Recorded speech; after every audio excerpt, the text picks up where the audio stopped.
Hello there and welcome.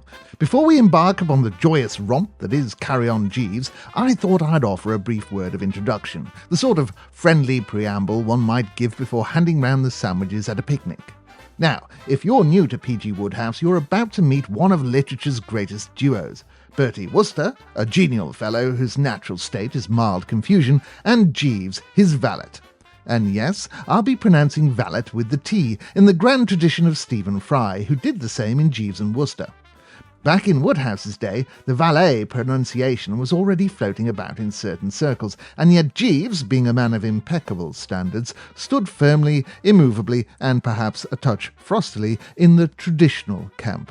Stephen Fry did exactly the same when he played Jeeves on television, pronouncing the T with the serene confidence of a man who knows he is on the right side of history, grammar, and the English upper classes. If anyone had tried to call him a valet, Jeeves wouldn't have resigned. He'd simply have paused, allowed a dignified silence to settle, and then carried on as if the linguistic lapse had been a momentary disturbance in the atmosphere. Anyway, Bertie and Jeeves inhabit a universe of eccentric aunts, troublesome chums, romantic imbroglios, and the occasional wardrobe catastrophe.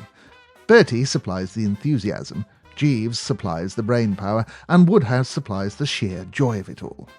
In this series, I'll be reading Carry On Jeeves, a collection of stories that stand as a great introduction to the series, including the fateful day they met in the story Jeeves Takes Charge. Now settle back and think of it as settling into a comfortable armchair with a cup of tea while Wodehouse gently tickles your funny bone. Metaphorically, of course. Jeeves would never approve of literal tickling.